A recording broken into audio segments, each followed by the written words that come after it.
सप्तरीको रूपनी गाउँपालिका वाडा नम्बर 4 स्थित छप्की टोलमा बाटो मर्मत हुन नसक्दा आवागमनमा कठिनाइ भएको छ। विनय कर्ण युट्युब च्यानल र फेसबुक पेजमा यहाँहरूलाई हार्दिक स्वागत छ। हामी यो भिडियो रूपनी गाउँपालिका स्थित वाडा नम्बर 4 को छप्की टोलबाट लिएर आएका छौँ। आषाढ महिनाको बर्सात सुरु भएसँगै छप्की टोलमा बाटोको अवस्था जर्जर भएको छ। बाटो मर्मत गरिनुपर्नेमा हालसम्म बाटो मर्मत नहुँदा दैनिक आवत जावत गर्ने यात्रुहरू सवारी साधनहरूलाई एकदमै अप्ठ्यारो भएको छ। अहिलेको अवस्था यो टोलको जुन हेरिराख्नु भएको छ पक्कै पनि सजिलैसँग आवत जावत गर्न सकिने होइन।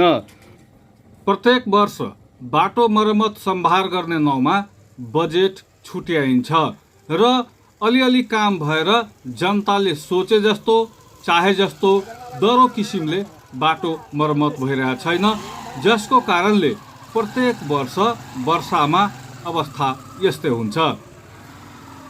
वडा नम्बर 4 का वडाध्यक्ष छेदी ईश्वरले बाटो मर्मतको लागि बजेट छुट्याइएको छ र ग्राभल आउन बित्तिकै बाटो मर्मत गरिने जानकारी गराएका छन्। तर यसरी यो टोलको मुख्य सडक हो, यो सडकबाट दैनिक हजार मान्छेहरू आवत जावत गर्छन् भने सवारी साधनको पनि चाप उतिकै हुन्छ। यो अवस्थामा यो बाटोको अवस्था हेर्नुस्। यसरी यो बाटो रहिरह्यो भने कति मान्छे खस्ला लड्ला र के होला भन्ने अनुमान सजिलै गर्न सकिन्छ। अब यो आषाढ महिनाको अन्तिम समय र वर्षा सुरु भइसकेको बेला ग्राभल ल्याएर यो बाटो मर्मत गर्नुभन्दा पनि समयमै यी बाटोहरूलाई खाल्टोहरूलाई पुरेर मर्मत सम्भार गरिदिएको भए अहिले यो दुःख आम जनताले, सडक यातायात प्रयोग गर्ने व्यक्तिले, सवारी साधनले कसैले पनि पाउने थिएन। तर नेपालको पुरानै चलन हो आषाढे विकास, त्यसको असर यहाँ पनि पक्कै देखिन्छ।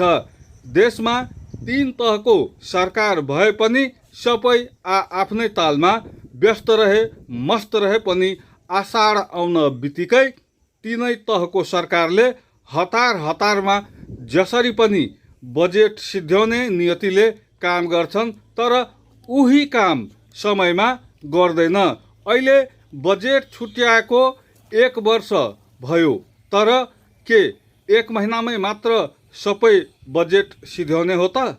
यो चलन कहिलेसम्म? यो एउटा गाउँको बाटोको अवस्था हेराएको छु।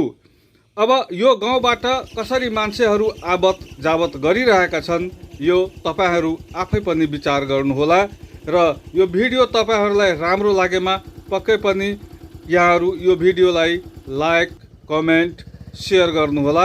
भिडियो हेर्नु भएकोमा यहाँहरूलाई धेरै धेरै धन्यवाद।